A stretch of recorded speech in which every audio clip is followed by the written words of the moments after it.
Ito pala mga idol, Toyota Fortuner. Boss, ano nga model na ito, boss? 2019 sir. Ayun, 2019. Bali, ang tinakbo ng sasakyan ni boss is 120k mileage. Mahigit. Mahigit. Mahigit. Ayan, ito yung pinaka-throttle. Kaya kita naman natin dito talagang madumi na rin po yan. Tapos ayan. Okay. Ayan. Kinakalas na po natin. Tinanggal natin battery. Tsaka yung eto mga linya na mga connection natin sa electrical. Ayan. Okay. Para eto tatanggalin natin yung ating EGR cooler. Napaka-importante rin yan na malinisan. Ayun, okay. Sige mga idol, balik tayo. Mga idol, tama yung sabi ni idol na yun nga, kung ganito medyo maselan mga gawin yung ating EGR, mas maganda pagawa mo na rin talaga sa may alam sa ayan, gaya po ng mga talaga nag-EGR, kasi alam na kung paano lahat kalasin at ingatan. Gaya nga yung meron tayong isang si idol naman natin sa subscriber natin na napunta nga sa atin na nilinisan niya yung EGR cooler, nagka-problema, parang nagkaroon ng buta sa loob. Kaya ayun, mas napagastos nga si idol, kailangan niya bimili nito. Tapos syempre abala, halos isang linggong hindi makabiyahe ng maayos. Ayan, pero aalamin namin kung okay na yung sasakyan ni boss para matulungan din pumasyal dito sa atin Ayan. Ayan, happy Sunday boss. Nakalas na nga namin yung EGR bulb ni bossing, sakto rin lang yung carbon, yung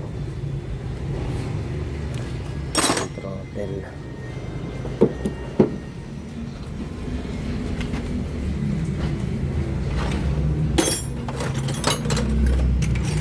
Ayun, ito makapal. Makapal to yung nag-build up dito. Ito sa timing belt ng Chevrolet, Chevrolet Aveo 2011, pagka magpapagawa. Magkano mga boss, maganda talaga may gamit tayo dito kasi marami nang lock tong ating mga sasakyan na ngayon, kailangan mong gamitan ng yan, tamang pantanggal sa mga clip para hindi na masira yung mga lock na yan, para pag nasikwat mo ng maayos yan, makakalas naman siya ng maayos-ayos. Ang dami yan, yung ito kasi pagka nasira to, hindi na maganda ibalik, hindi nakakapit, kaya kailangan maayos yung pagtanggal natin. Gaya ito sa parts and turbo tong kinakalas natin na to. Ang dami na. Ayan mga boss, Mga tinatanggal mo ito yung ating combustion chamber yan, diba?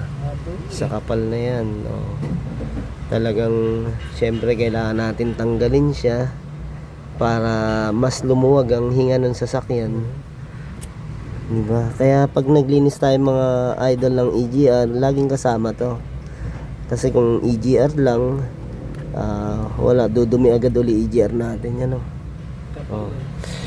ayan, kailangan yung talagang may panikwat tayo na laging palabas yung sikwat, hindi pwedeng pumasok sa loob. Kaya ayan, syempre yung maintenance ng sasakyan natin, ayan, para lagi maganda yung takbo ng sasakyan, tapos hindi naman lumakas sa fuel, lalo ngayon napakataas ng diesel at gasolina.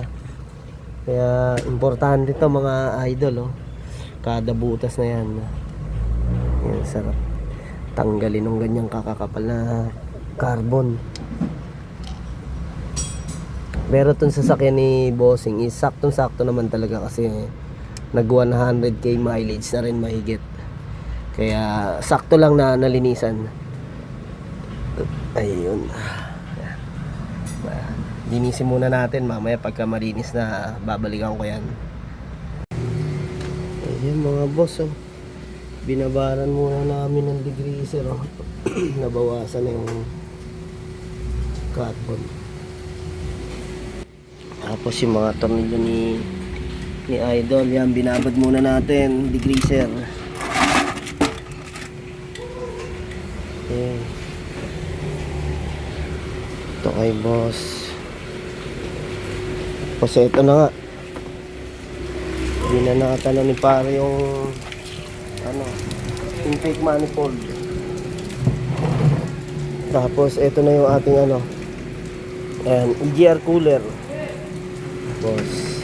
Ito sa Fortuner to mga idol. Yan. Yung mga parts na yan. Yung pinagkuskusan ng intake. Tapos i-degreaser natin yan.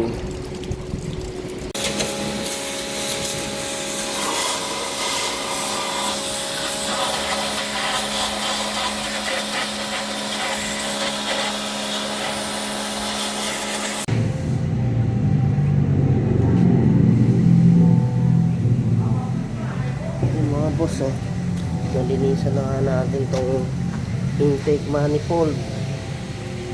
Ayan. Ayan na yung ating combustion. Malinis na. Kakabit na ni partner.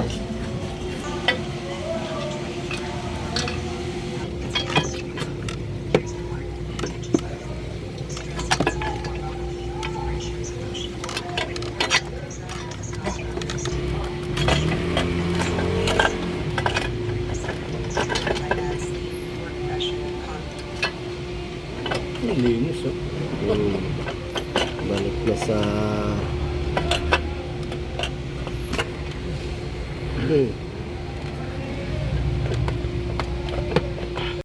ayun mga boss, syempre pati mga tornilyo kailangan natin linisin para pag sinalpak is malinis.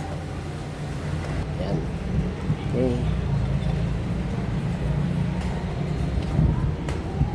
Yan, tapos ito naman yung nililinis ni paring Enteng, yung ating intake manifold ng L300 Euro 4. Ayun mga boss, sakto naglilinis pa kami ng mga parts ng ating Euro 4 tsaka Toyota Fortuner. So, dolinis muna tayo ngayon. Then,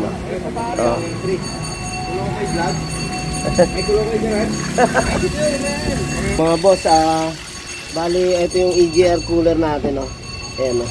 Yung kaninang sobrang itim. Oh. Lumabas, oh. Ano. Pag sa ganito mga boss, iniingatan natin to ha, kasi pwede mabutas sa loob to. Kaya kailangan yung spray natin magaan lang, tsaka yung linis natin wala tayong ginagamit na iba kundi degreaser. Ito, Kochi Max. Ayan. Siyempre yung EGR cooler na EGR natin. Yan, nakababad no. Ang pala yung pinakamagandang lalaki kong ito yung pinakamagandang lalaki namin ngayon. Mga ano. Ayan, mga idol, joke lang. Ito, parang papilit nga po. Yan. Tapos i-spray natin dito, ano. Yun mo, itim mo. Diba?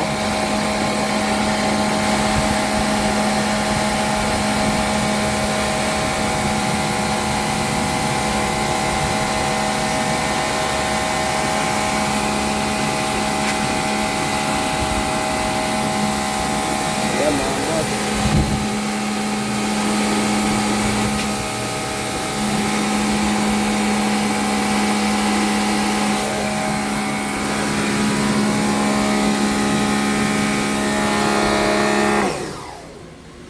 Okay. Ayan, basta dahan-dahan ng linis. Okay. Sapa.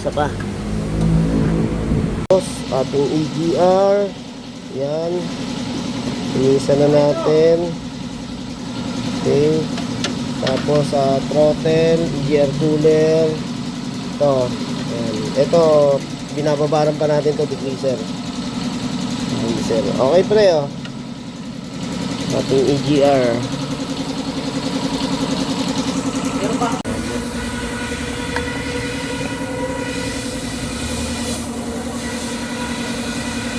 EGR cooler. Yan yung iniingatan natin talaga to. Mild na ano lang. Yan o, EGR cooler natin mga boss. Pag EGR cooler, yan, ingat lang sa paglinis na ito, no? Basta babaran nyo ng degreaser ito, tsaka banlaw, okay na yan. Tanggal ang mga carbon yan.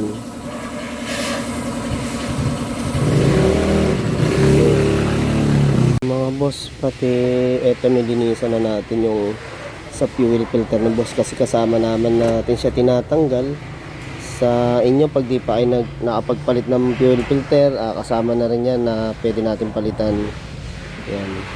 Tapos ito na yung mga nalinisan natin. Yan. Ikakabit na lang yan. Yes. Ito, spray natin to kasi may sensor din to.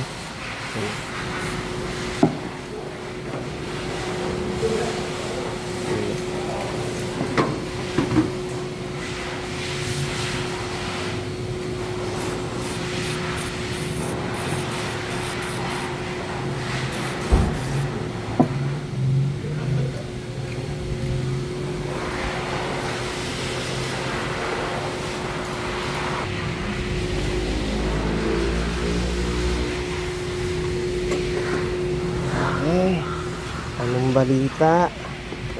Pare. Nag-iba kulay dun sa ano. Sir, parang ang pangit tingnan eh. Sa totoo lang. Magpapa-engineers ka na niyang pagdating na ano. Oo nga sir, mukhang papa-engineers ko yan. Kailangan malaman muna natin yung resulta. Oo. Pag tinahandar mo natin, Pero minsan kasi yung iba ayaw din magpa-engineers dahil nga yung ibang gumagawa. hindi mo ayaw. Oo. Ayun ang ayaw ko. Dito ba sir? Okay naman yung gawa dito rito. Hindi ko ba? Okay din naman po dyan magpa-engineers. Basta sabi ko sa kanila lagi, tuyuin maigi. Tuyuin maigi pag ano. Pero may nag-i-engineers na ngayon na ano eh. Yun nga, yung walang tubig.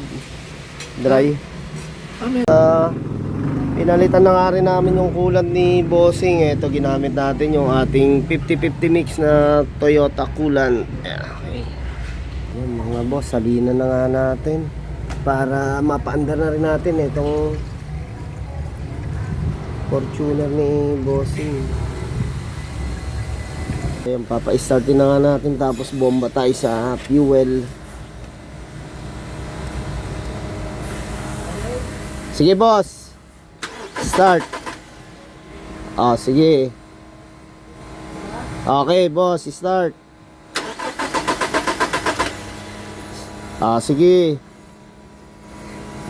Yeah.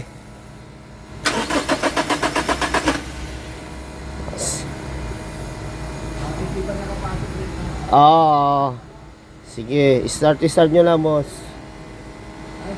Okay, start. Yeah. Start.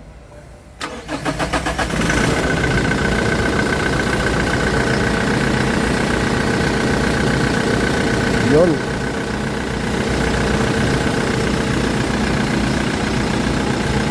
Thank you kay Idol Wilberto. Nagawa namin Toyota Fortuner niya. EGR cleaning. Ayan. Thank you boss. Sir, maraming salamat din kasi this is my first time na magpa-cleaning. Satisfied ako kasi sobrang linis ng ginawa niyo. Wala akong masabi kasi sa ating ibang mga tao, laging medyo marumi. Pero ito sobrang linis, sa totoo lang. Thank you very much, Boss Albert. Ayun, thank you rin po. Maraming salamat po sa tiwala at sa pagpagawa dito. Ayun. Thank you kay Idol. Ayun oh. Hey. Hey. Siyempre, abuti na naman tayong gabi para tapusin to. Yung isa natin. Yun. Ay, daming sasakyan, no?